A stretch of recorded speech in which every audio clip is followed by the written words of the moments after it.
Good morning, students. Today we are going to discuss different aspects of abrasive flow finishing or abrasive flow machining operation. Compared to abrasive jet machining, what is the difference here?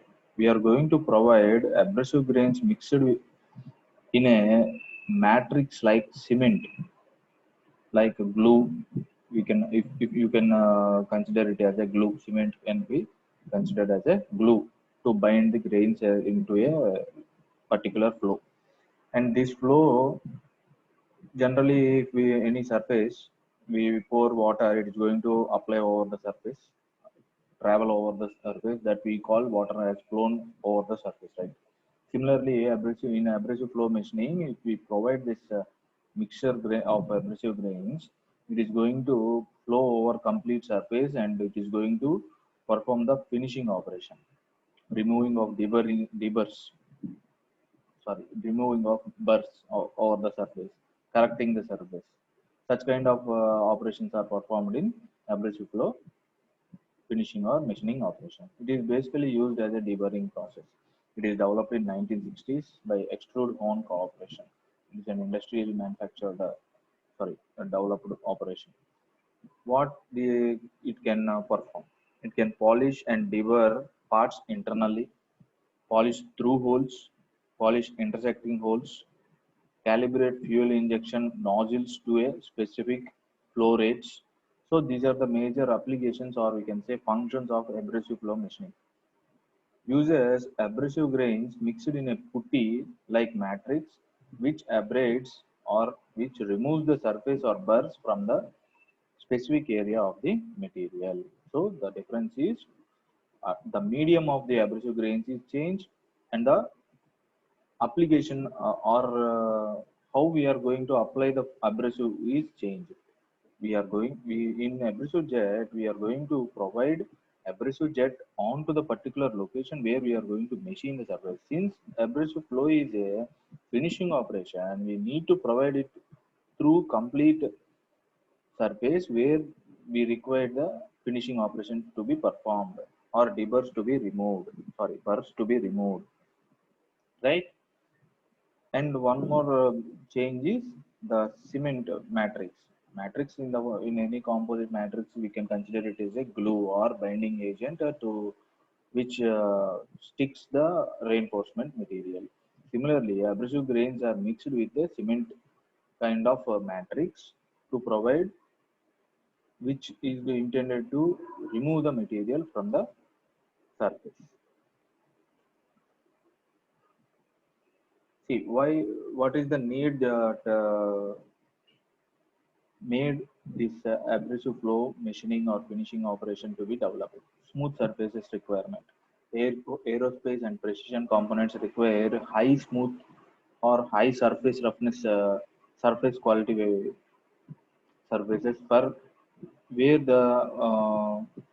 the flow of wind is very high. They need to sustain that high impacts with these soft surfaces. So there, this was operational. High flow rates, just we discussed the fluid dynamics and nozzles. Torque and fuel economy.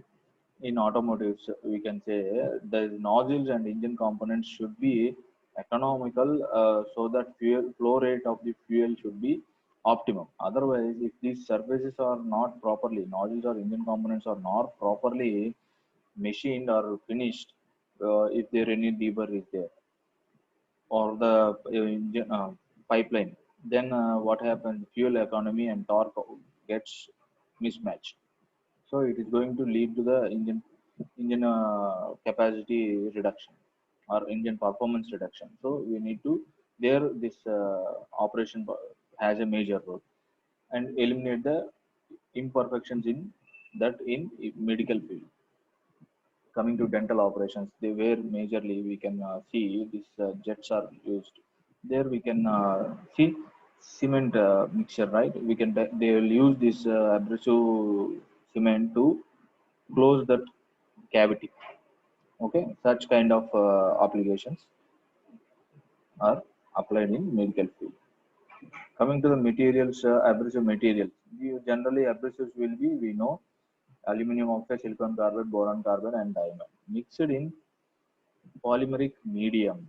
Polymeric medium because it is going to be a glued. These materials are generally they are in other operations, abrasive operations, we given some medium to hit the workpiece material, but here it is going to be provided with a glue. Shows viscoelastic polymer shows change in viscosity under pressure because viscosity parameter is very much high importance here. Viscosity is nothing but resistance to the flow of the penny fluid. So whenever these abrasives are mixed with some kind of medium, it needs to flow over the surface completely under the pressure which we apply. So that's why these abrasive materials are binded in a viscosity high mediums. What is the mechanism of this AFM?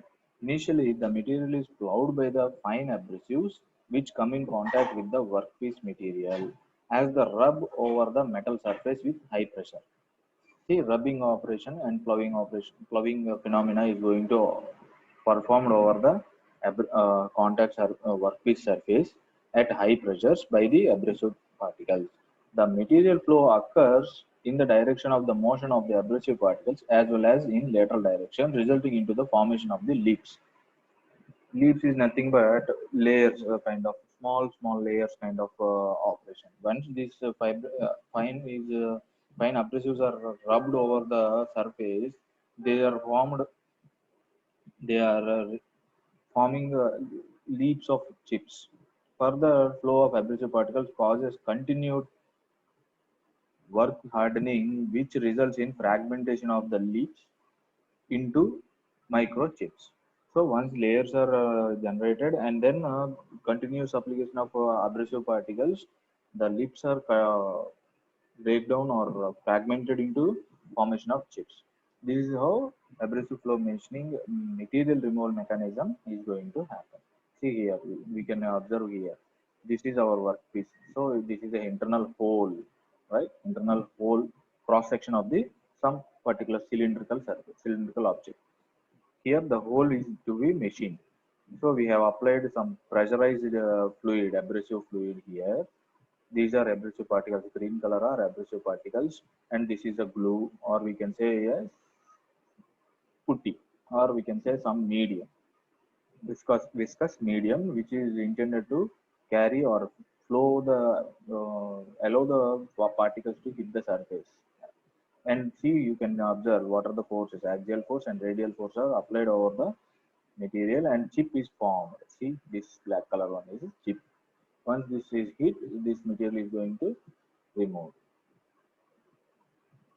Components, machine, tooling, workpiece. Tooling will be having workpiece, fixture plate, fixtures, pumping device, abrasive materials, medium. And so the same construction will be similar to that, but we will be having a mixing abrasive particles and a mixing of this cement or medium, flow medium. And the classification is three types. Classification, this machining, abrasive flow machining operations are three types: one way, two way, and orbital. We'll see in detail each one. First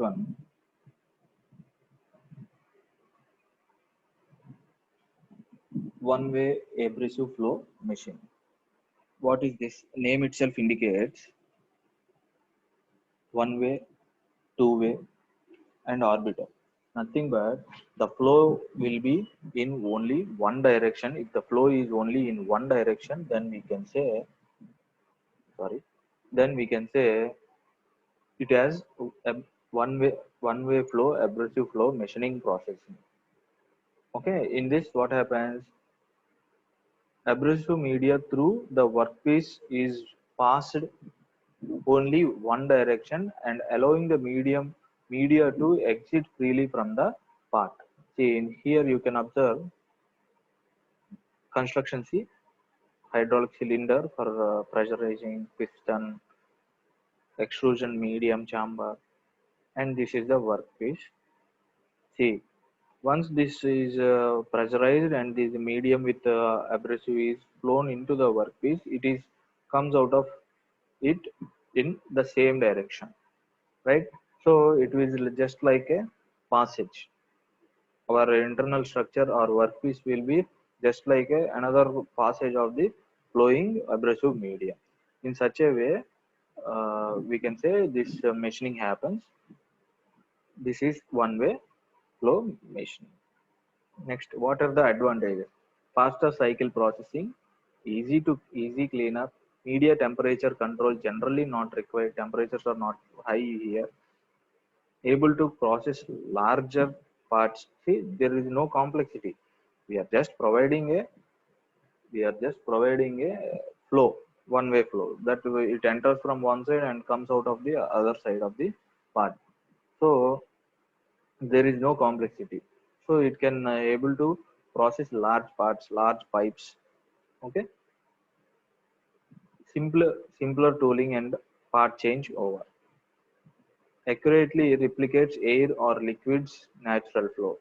Does not encapsulate work part in media. Encapsulate is nothing but it is not going to obstruct or accumulate the abrasives or chips because there is only one way of passage. It can easily take away the material without any encapsulation. Two-way AFM most widely used. This is the most widely used. The typical two-way flow AFM processes uses two vertically opposite cylinders to extrude an abrasive media back and forth through or around passages formed by the workpiece and tooling. Abrasive action occurs whenever the media enters and passes through the most restrictive passages. Here you can observe the construction will be having two cylinders and pistons see piston cylinder. This is the lower medium cylinder and is the upper medium cylinder, and here we have one piston and the other piston is here. They are going to move in such a direction that abrasive particle is moved to and fro in this direction, right? In this direction. Our tool, see here, this is the see this one is our this is the cross sectional view. This is our workpiece and the internal surface to be machined, and this is the tooling.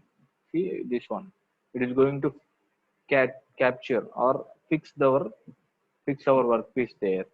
You can see here what happens. Abrasive grains are passed over the surface and it is going to peel off or shear. It is going to happen cutting by shearing of the surface with the help of to and fro motion of the abrasives. Nothing but మనం షేక్ చేస్తాం కదా bottle పైన and మందు వేసుకుంటాం. ఇప్పుడు మనం cough syrup ఉంది, shake well before use అంటే చెప్పి ఉంటుంది, రైట్? దానిలో మనం ఏం చేస్తాం, క్లోజ్ చేసి ఉన్నప్పుడే two two upper and bottom side we close that and we'll try to shake so that internal any bubbles or whatever maybe that liquid is going to get ready for use. Similar kind of operation is going to happen. It is going to move to and fro operation in this direction so that the surface is going to be finished by the abrasive particles intact over the uh, workpiece surface by shearing action.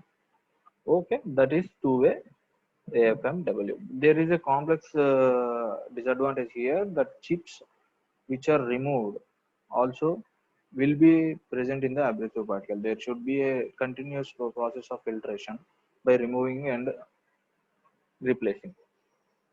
You can observe here. If it is for internal surfaces, this kind of construction, this kind of flow, like internal flow is provided to the holes here, right? And if it is the external surface to be removed, then the flow will be provided in a different direction. Okay. Coming to the advantage, excellent process control will be there because that cylinder's pressures and flow can be controlled by us. Okay, it can finish both ID and OD of components, so we can control OD also we can machine. You have seen this. Good control of radius generation, fully automated system capabilities, faster setup and quick change tooling. Quick change tooling, setup tooling అంటే మనం tool change చేసుకోవడానికి అంటే fixing tool, or you can set up the work piece very quickly. Once that piece is over in mass production, that should be faster, right? ఒక TC పెట్టడానికి ఒక 5 నిమిషాలు పడితే waste. So it needs to be quickly changeable. So that facility is provided in these any abrasive machining, but it is more in this abrasive flow machining operation. Faster change over media. Next, coming to orbital surface, orbital AFM. Surface and edge finishing are achieved by rapid low amplitude oscillations of the workpiece relative to a self-forming elastic plastic abrasive polishing tool. The tool is a pad or layer of abrasive laden elastic plastic medium similar to that used in two-way abrasive flow finishing, but typically higher in viscosity and more in elastic. Simple ఏంటంటే we see here construction, orbital vibrations are provided here, and this is our workpiece with a different surface. See irregular surface. ఇందాక రెండు కూడా మనం చూసిన ఏంటి, internal కానీ internal diameter కానీ or outer diameter కానీ, అంతే కదా. అదే ఇలాంటి ఇర్రెగ్యులర్ సర్ఫేస్ అక్కడ చేయగలమా? No, not fully. So that's why this is given. See abrasive pad. See, this is a pad like or layer like structure where these abrasives are flown. See here another support displacer is there in between, on which this abrasive flow is going to flow in the same opposite of this our workpiece, opposite surface feature of our workpiece. So once this is applied here onto the workpiece, it is going to see after that, after finishing how it is changed. Once this is flown over this and this is continuously orbit vibrations are provided onto the workpiece, this there will be some interaction or engagement and disengagement of abrasives over the surface. Then there will be finishing operation taking place by the removal of material at the required surface, irregular surface. So major advantage you can find out, irregular surfaces can be machined. Process parameters, you can see in machine. Coming to the machine, what we require: extrusion pressure, flow volume, media flow speed, number of cycles required for particular surface roughness that we need to provide. Next, coming to abrasives, medium viscosity. Viscosity we need to consider abrasive concentration. Medium lo enta concentration abrasive particles cheyali, what is the size and type of abrasive we take, that also we need to consider as process. Workpiece, restricting the passage flow and area, ductile material, brittle material, those also we need to consider as process parameters. Coming to see, that's in numbers you can see here. Abrasive grain size used in AFM varies from 500 grit to 8 grit. 500 grit to 8 grit. Large abrasives cut faster. Small abrasives better surface finish, as well as they can reach narrow and complex surfaces easily, that you can understand easily. Machine based pressure 0.7 megapascal to 22 megapascals. Capabilities: surface finish in the range of 28 to 280 micrometers. Surface finish can be obtained. Hole of 0.2 mm can be made or finished. Dimensional tolerances achievable up to plus or minus 0.005 mm, very high. Can reduce surface roughness by 75 to 90% on cast, machined or EDM surfaces. So these are the major capabilities of AFM process. Applications in aerospace industries. What it is going to applied for? Why it is going to be applied for? To obtain improved surface quality, enhanced cycle fatigue strength. Fatigue strength, you know, right? When we apply fatigue damage, I am telling, when we apply continuously repeated reversible forces on a particular object, it tries to, or it tends to get damaged. That strength value till where it is going to bear that cyclic loads is called fatigue strength. Optimized combustion and hydraulics, increased airflow. Coming to automotive industries, you can see enhanced uniformity and the surface quality of finished components, increased engine performance, increased flow velocity and volume, improved fuel economy, and reducing emissions. See, you can see in this pictures, here we have a damage or surface burst here, or okay, that can be removed here in this picture, that is removed by this application only. Okay. Coming to dice, the same kind of application. You can see this rough surface is smoothed here. Dice and molds industry, you can see why it is used. Reduce the production cost, increase the production through output, right? Enhanced surface uniformity, finish and cleanliness, improved die performance, and extended life of dies and molds. In coming to medical industries, eliminate the surface imperfections where dangerous contaminants can reside. So to close that cavities, we can use improved functionality, durability, and reliability of medical components, enhanced uniformity and cleanliness of surfaces, extend the component life. These are the medical constraints uh, re- which tends to the application of AFM.